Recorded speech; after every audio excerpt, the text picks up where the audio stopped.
The fluorescent lights of Murphy's diner hummed their usual 3 a.m. melody, casting harsh shadows across the empty chrome counter. Marcus Chun moved methodically through the mountain of dishes, his calloused hands red and raw from the scalding water. At 42, he looked older, the weight of exhaustion etched into every line of his face. His once athletic frame had grown thin, his shoulders permanently hunched from years of bending over industrial sinks. Outside, Manhattan's Upper East Side slept peacefully. The wealthy residents of the surrounding brownstones dreamed behind silk curtains, while Marcus scrubbed grease from plates that cost more than his weekly salary. He had been working the graveyard shift for 3 years now, ever since everything fell apart. The bell above the door chimed, startling him. Marcus glanced at the clock. 3:15.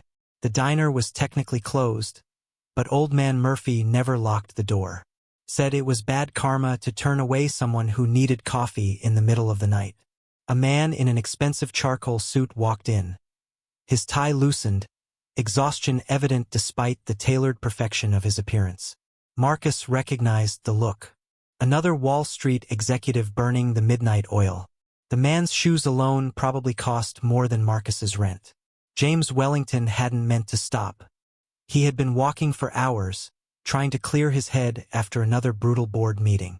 His company, Wellington Tech, was worth billions, but lately the numbers felt meaningless. At 55, he had everything money could buy and nothing that truly mattered. His wife had left him years ago, his daughter barely spoke to him, and he spent more time with lawyers than loved ones. Marcus wiped his hands on his apron and approached the counter. Just do your job, he reminded himself. No eye contact, no conversation. Get through the shift. Can I get you something, sir? Marcus asked, his voice hoarse from disuse. James looked up, momentarily surprised to find someone here at this hour. Coffee. Black, please. As Marcus poured the coffee, his phone buzzed in his pocket. He ignored it. It would be the hospital again. They always called around this time when the pain medication wore off. James noticed the way Marcus's hand trembled slightly as he set down the cup. The wedding ring was gone, but there was still a pale band of skin where it had been. A working man's hands. Honest hands. That'll be $2.50, Marcus said quietly. James handed him a 20. Keep the change. Marcus hesitated, then nodded his thanks and returned to the kitchen. He couldn't afford pride anymore. Every dollar mattered now. Through the service window, James watched the dishwasher work. There was something about the man's movements, a kind of desperate efficiency that spoke of someone racing against time itself. James had built his fortune by reading people, by seeing what others missed. And right now, every instinct told him this man was drowning. The phone buzzed again. This time Marcus pulled it out, his face crumpling as he read the message. His hands shook as he typed a response, and James saw him lean against the sink, head bowed. When Marcus returned to refill the coffee he hadn't asked for, James spoke. Rough night? Marcus forced a smile that didn't reach his eyes. They're all rough, sir. Something in that simple admission made James stay. I'm James. Marcus. Marcus Chin. They sat in that fluorescent-lit diner, an unlikely pair. James nursed his coffee while Marcus took his mandatory 15-minute break, sitting at the counter with his own cup of burnt diner coffee that had been sitting on the warmer since midnight. You work here long? James asked. 3 years on the night shift. I do construction during the day when I can get it. James did the math. That was maybe 4 hours of sleep if he was lucky. Nobody worked those hours unless they were running from something or toward something desperate.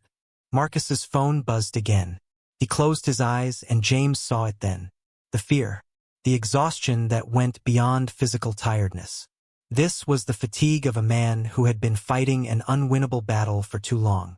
Everything okay? James ventured. Marcus looked at the stranger in the expensive suit. This man who would leave here and return to his penthouse while Marcus finished his shift and headed to a construction site. What did it matter? They'd never see each other again. My daughter, Marcus said quietly. She's 8. Leukemia. The words hung in the air between them, heavy and final. James felt something crack in his chest, a fissure in the armor he had built around his heart years ago. Marcus continued. the words spilling out now like he couldn't stop them.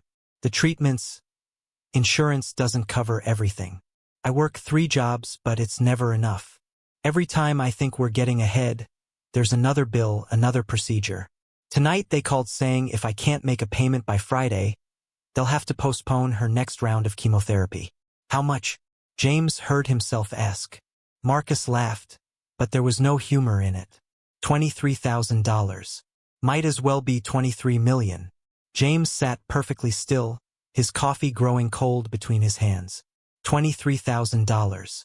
He spent more than that on client dinners in a month. He had watches that cost twice that amount sitting in a drawer at home, unworn. But to this man, to Marcus Chun washing dishes at 3 in the morning, it was an impossible mountain. Marcus stood abruptly, embarrassed by his own confession. Sorry, you didn't come here for my sob story. I should get back to work. He disappeared into the kitchen before James could respond, and through the service window, James watched him attack the dishes with renewed fury, as if he could scrub away the shame of his admission along with the grease and grime. James left an hour later, but the image of Marcus stayed with him. He returned to his penthouse overlooking Central Park, surrounded by luxury that suddenly felt obscene. His living room could fit Marcus's entire apartment 3 times over. Probably more. The next night, James found himself walking past Murphy's Diner again. And the night after that, he would order coffee, sit at the counter, and watch Marcus work through the service window. He told himself he was just curious, that he was conducting due diligence like he would with any potential investment.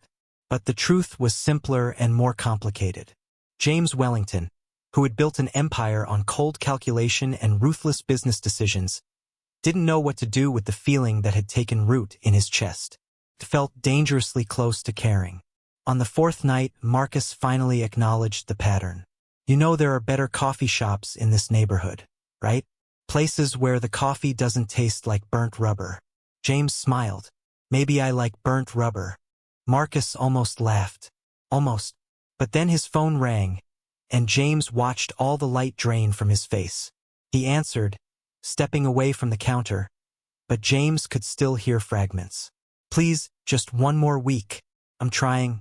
I know you have policies, but she's 8 years old. When Marcus hung up, his hand was shaking so badly he nearly dropped the phone. The hospital had moved up the deadline. He had until tomorrow night to come up with the money or they would cancel the treatment. Cancel. Like his daughter's life was a magazine subscription.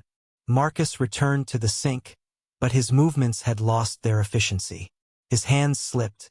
A plate shattered against the stainless steel, and he just stood there, staring at the pieces like they represented every broken thing in his life. I can't do this anymore, he whispered to no one. God help me, I can't keep doing this. James stood at the counter, his wallet heavy in his pocket, a checkbook that could solve this problem with a single signature. But something held him back. Years of watching people take advantage of his wealth, of never knowing who wanted him versus who wanted his money, of building walls so high that even he couldn't see over them anymore.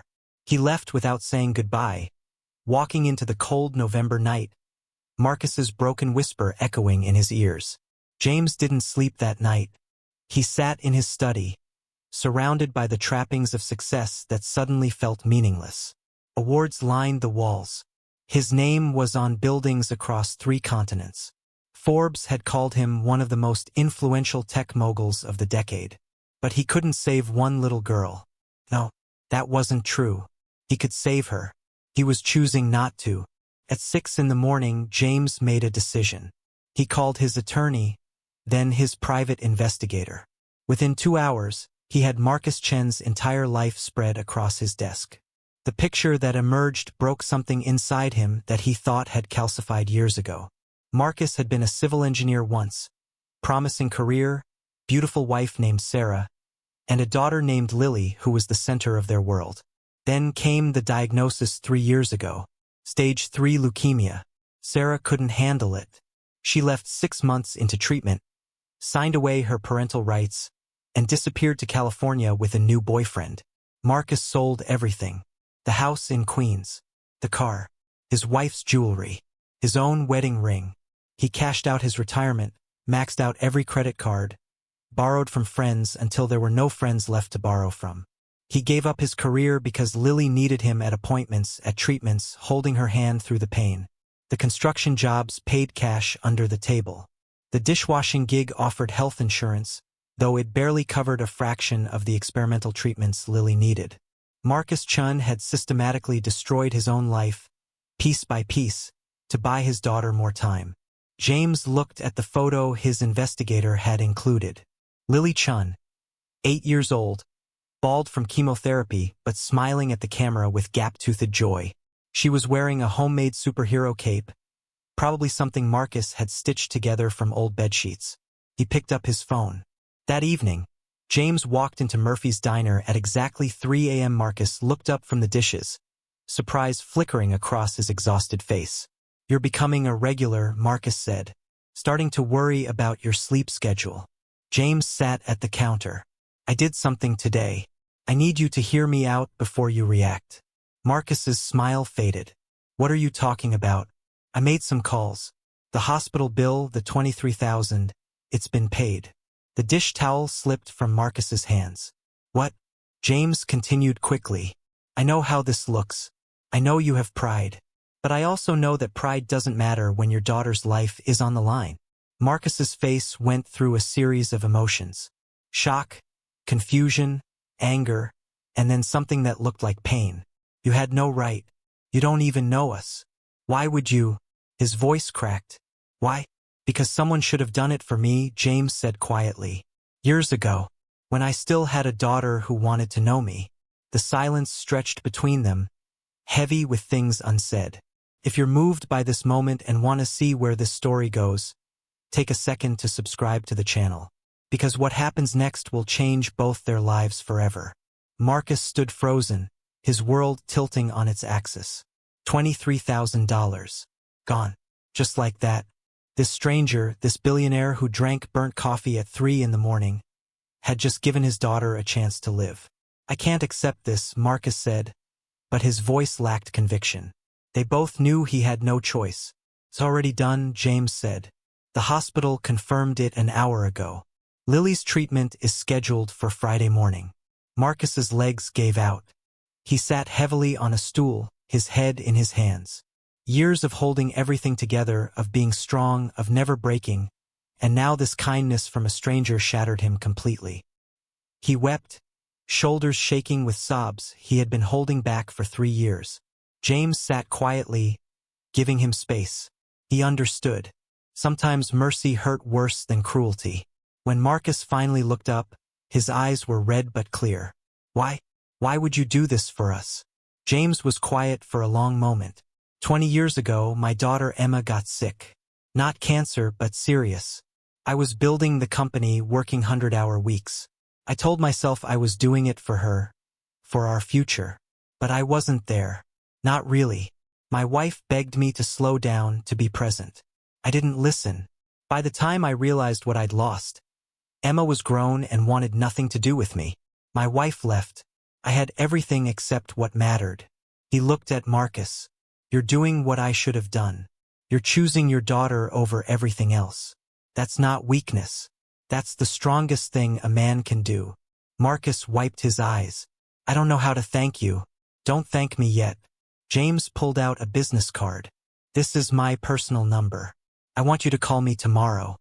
The next day, Marcus stood outside Wellington Tech headquarters, feeling impossibly small among the glass and steel towers of Midtown Manhattan. His construction clothes felt shabby, out of place. He almost turned around 3 times. James's assistant led him to the top floor, to an office with views that stretched across the entire city. James stood by the window, somehow looking more tired than he had in the diner. "I have a proposition," James said without preamble. "I need someone I can trust. Someone who understands the value of hard work and sacrifice. I want to offer you a position. Junior project manager. It's not engineering yet, but it's a start. The salary is $85,000 a year. Full benefits, including the best health insurance money can buy." Marcus felt dizzy. "That's more than I make in all 3 jobs combined." "I know." James turned to face him. "I also know you'll earn every penny. I don't do charity, Marcus. I do investments.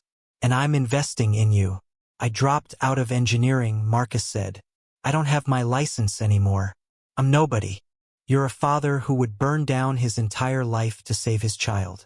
That tells me everything I need to know about your character. Marcus started at Wellington Tech the following Monday. The other employees whispered, wondering who this rough-around-the-edges man was and why James Wellington personally walked him through the office on his first day. Marcus ignored the stares. He had survived worse than office gossip. The work was challenging, throwing him back into a world he thought he'd left behind forever. Project timelines, budget analyses, coordinating with engineering teams. His brain felt rusty at first, but muscle memory kicked in. At night, instead of washing dishes, he studied, relearning software, catching up on industry changes, proving that James's faith in him wasn't misplaced. Lily's treatments continued. The new insurance covered everything: the experimental drugs, the extended hospital stays, the specialists who had previously been impossible dreams. Marcus could finally afford to take her to appointments without choosing between being present and paying rent. 3 months in, James called Marcus to his office. There was someone he wanted Marcus to meet. A woman in her early 30s sat in one of the leather chairs, her resemblance to James unmistakable. Same sharp eyes, same determined jawline. Marcus, this is my daughter Emma. Emma stood, extending her hand. Dad's told me about you. About Lily. The meeting was brief but significant. Emma had agreed to have coffee with her father, the first time in 5 years. It wasn't forgiveness, not yet. But it was a beginning. As she left, Emma paused at the door.